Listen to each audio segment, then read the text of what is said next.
Thank you, Stan. Good afternoon, everyone. Today, I am very pleased to stand here. Actually, I was just thinking that it is the third year of the journal. When it was in the first year, I was the host. In the second year, I was the organizer, and in the third year, I am the speaker. And it gives so much pleasure to stand here. So, as we know that this year, UNESCO has declared 2019 as the International Year of Periodic Table of Chemical Elements. So, we will be discussing on that on Happy Sesquicentennial to the Periodic Table. Periodic Table, as we all know, it is one of the most important and influential achievements in the modern science, reflecting the essence not only of chemists, not only of chemistry, but of physics, biology, and other disciplines including material science and others. Periodic table is a unique tool giving scientists, us who are working on this, the opportunity to predict the appearance and properties of elements on Earth and in the universe as a whole. If you think of this periodic table, then it has come so far a long journey, and it has met with so many different changes, but still the essence of the periodic table remains the same.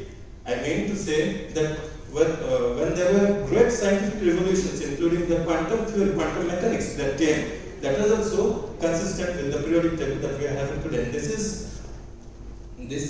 the periodic table that we are aware of and present days. But as we all have heard that Rome was not built in a day, which means that this ionic periodic table that we have today was not built in just a day or in just few years. It has a long, long history. So we will see today, as we celebrate the International Year of Periodic Table, we will look into the history of the periodic table.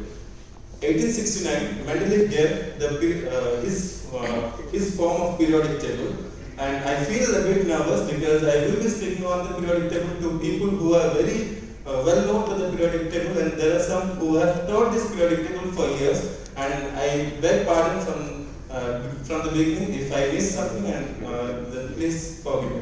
So, history of the periodic table, it's we generally attribute to Mendeleev, and it's worth attributing him for the achievements that he gave for the periodic table. That is, he predicted many elements, and the present form of periodic table is also very consistent to what he gave. But we, in this time when we are celebrating International Year of Periodic Table, it's also very important to commemorate some minor contributors who played a major role in creating the periodic table. So, as we know that elements like gold, silver, copper, they were known to the humankind since antiquity. But the first discovery was in 1649 of phosphorus, the first discovery of elements by Henry Grant, and thereafter, almost more than 140 years, Lavoisier, he thought of listing out the then known elements, and by then many other elements were discovered, and this is Lavoisier with his wife, who was always with him, and she helped him, and basically her father helped him financially. So at that time he had listed some 33 substances which he considered to be elements. So these are the 33 elements that he listed out of which only 23 are really elements in the present sense. So it was the first attempt to list out the elements, needed known elements. After that, Doberman, we know him.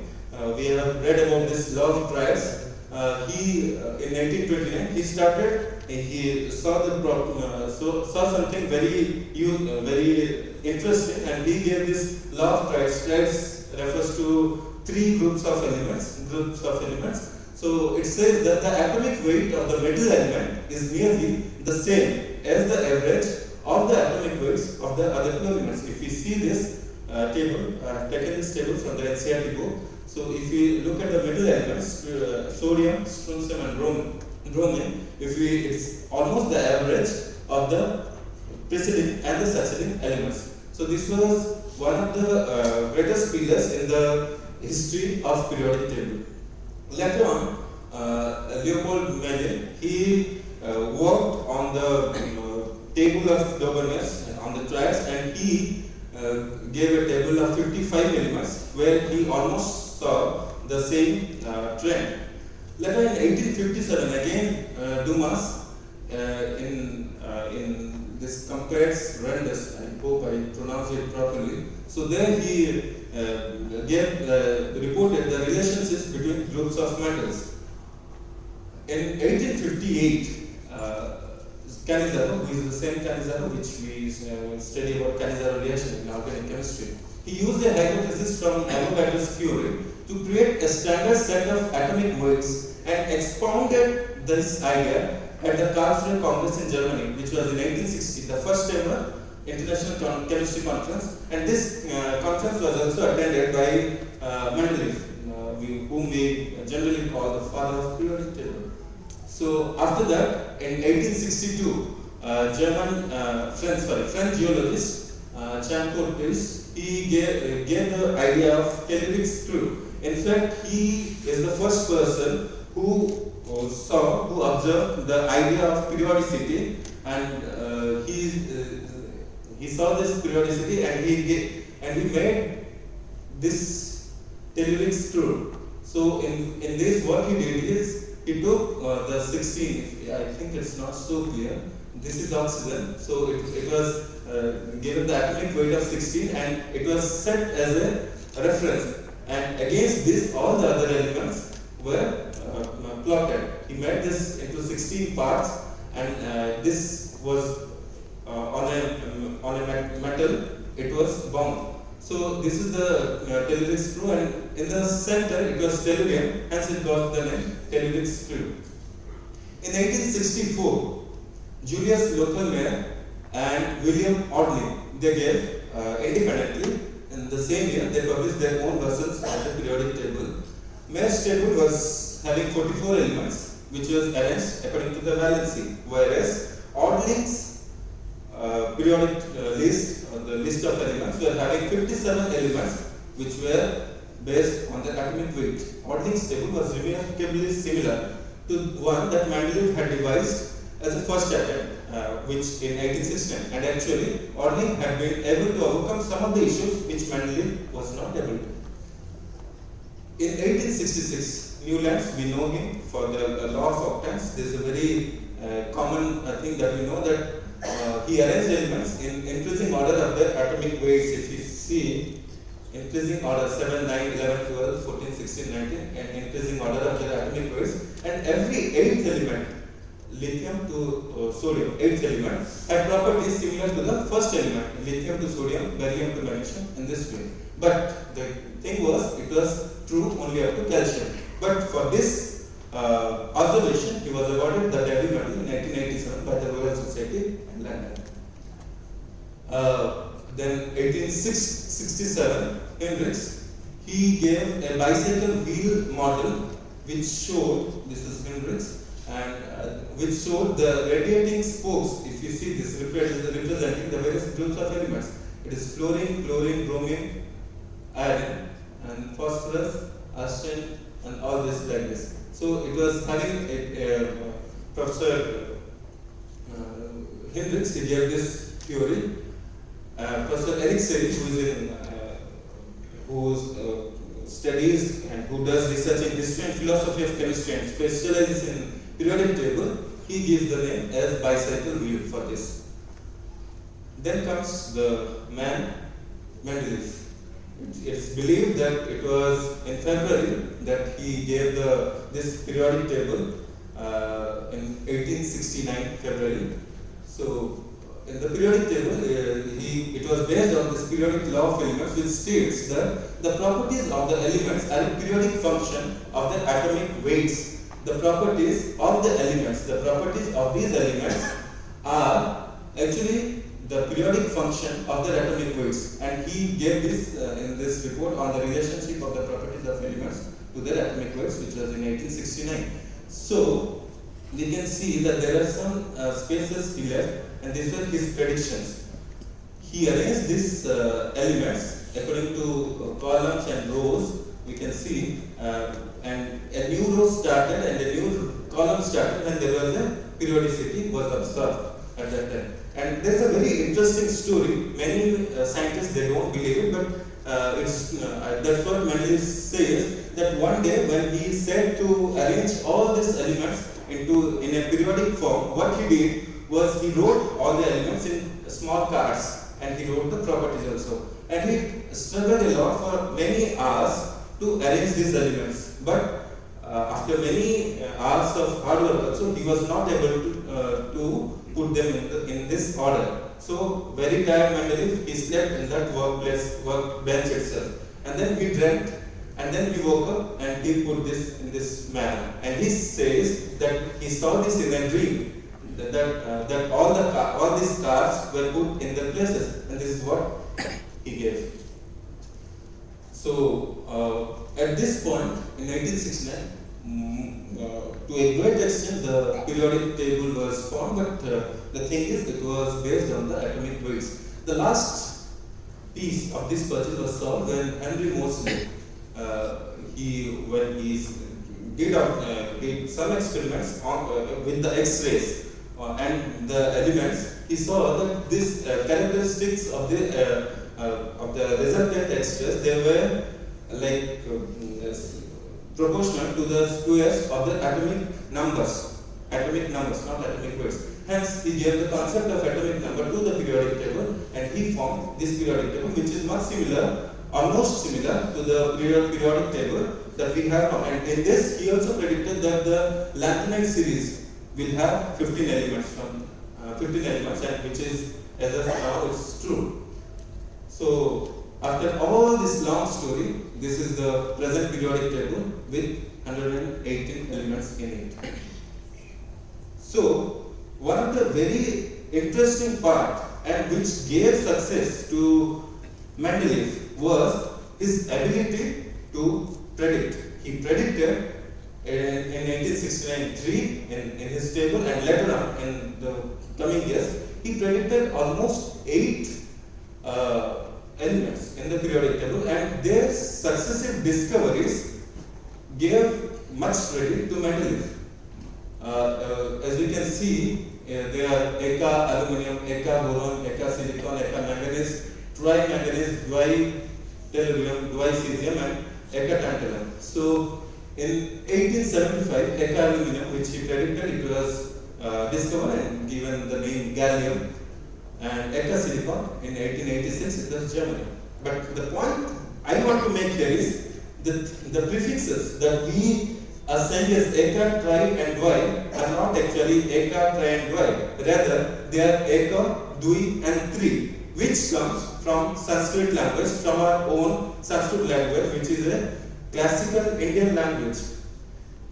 So, how these connections were made is it is like Mendeleev was having a friend who was a Sanskritist, and from it's believed that from there he gained these knowledges. He had an inclination towards Sanskrit. And prior to this periodic table, which Mendeleev gave, we know that it is a two-dimensional periodic table. Before that, also many other periodic tables were given, but they were just arbitrary conceptions. But which Mendeleev gave in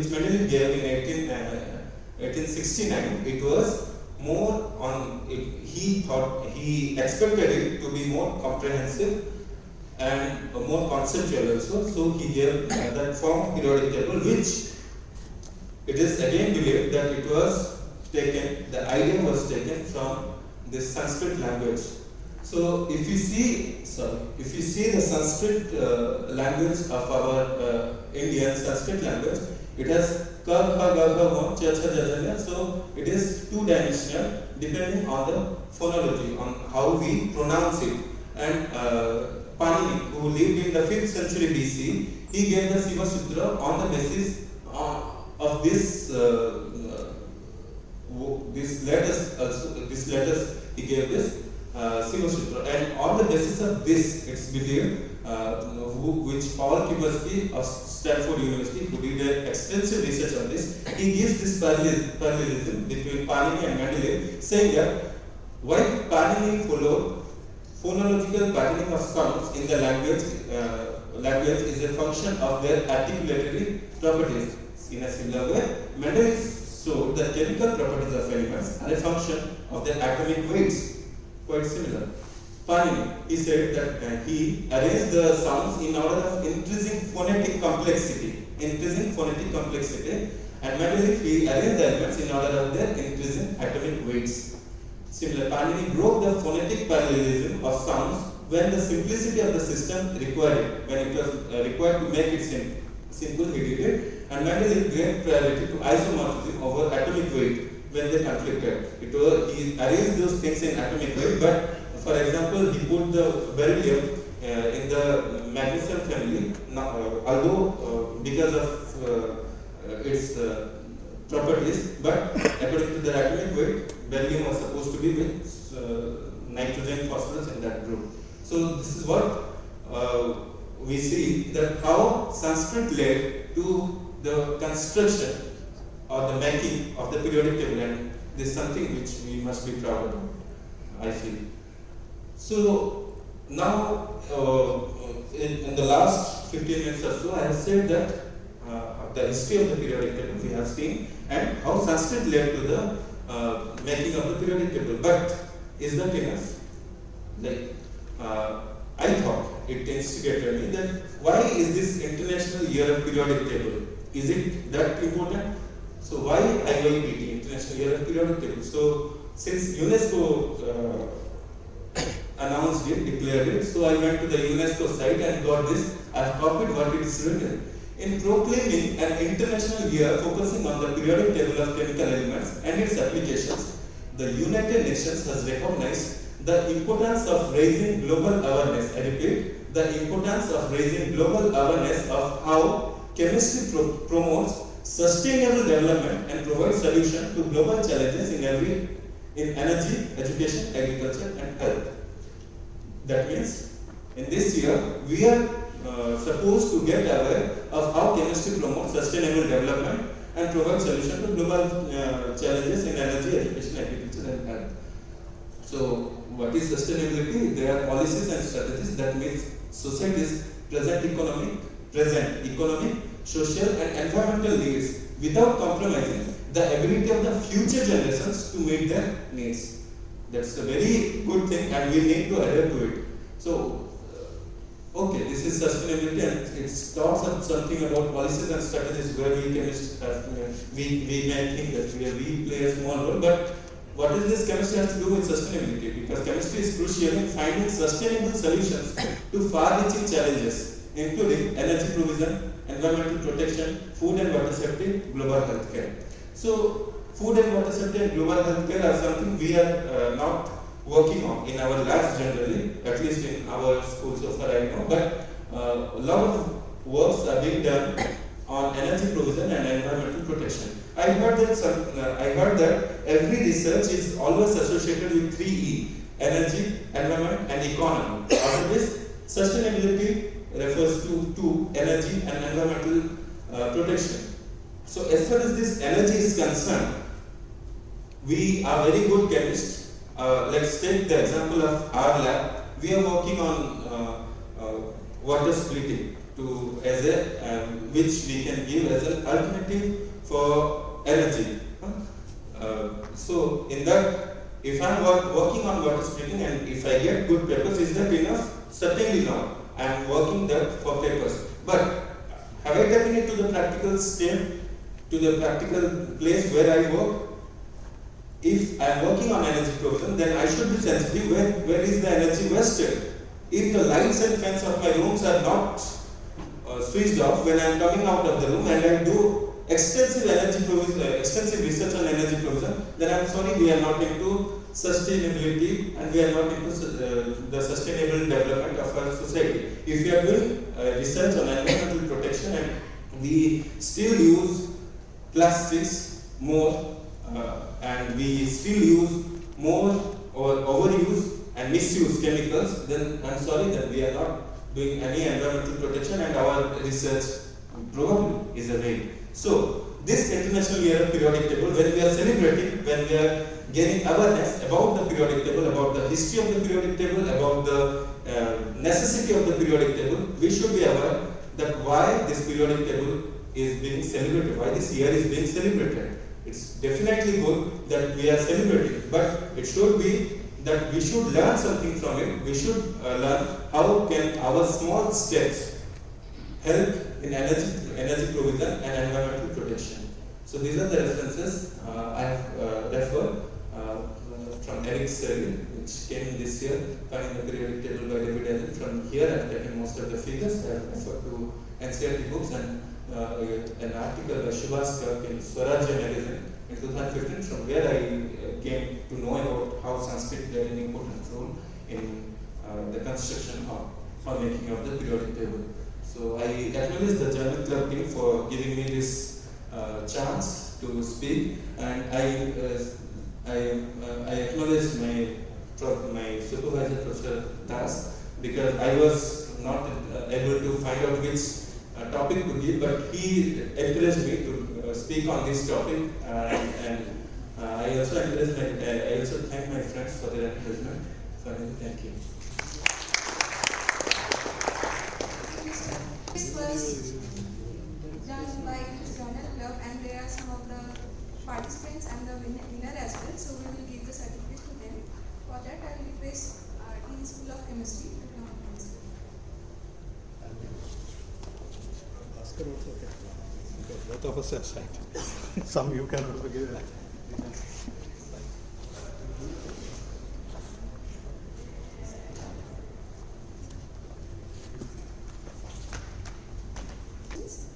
The participants, first was Saman Kumar Chaudhary.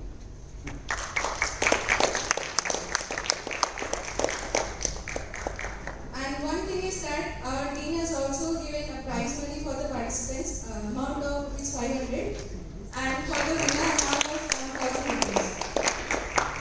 So the next contestant, Olivia.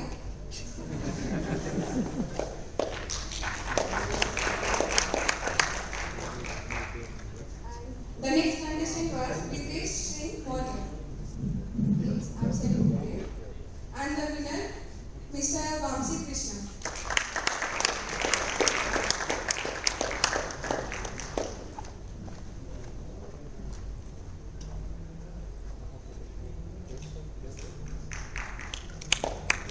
The certificates have been passed, sir. And regarding this lower competition, I would like to add something.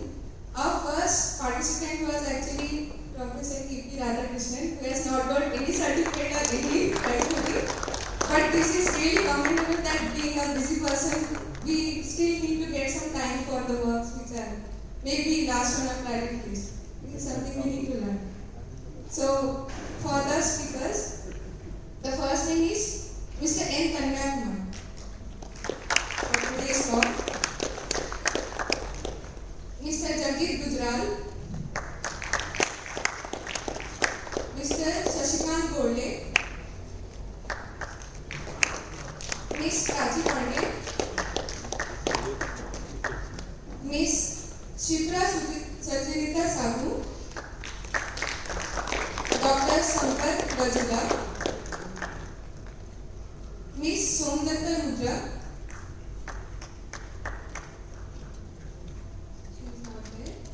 Mr. Pritam Roy, Mr. Tarun Prasad, can we clap a little bit louder?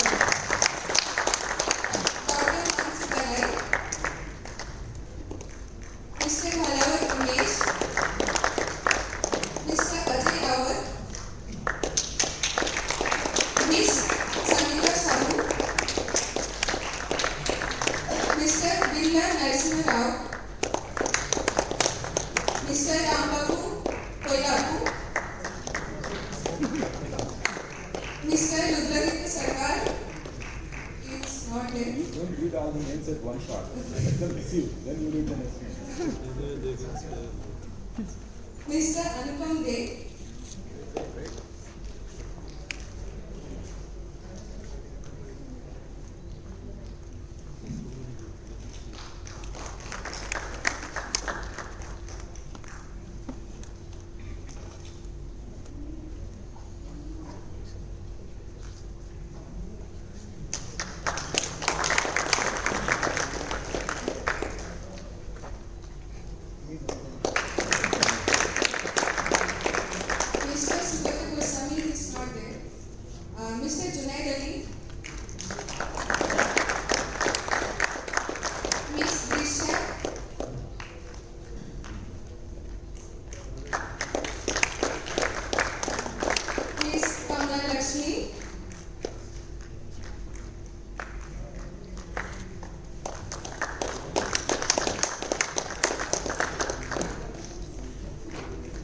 Kumar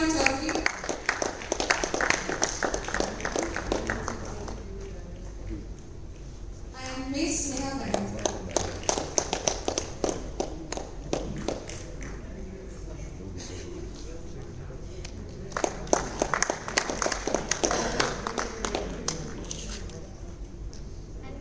Oh, sorry.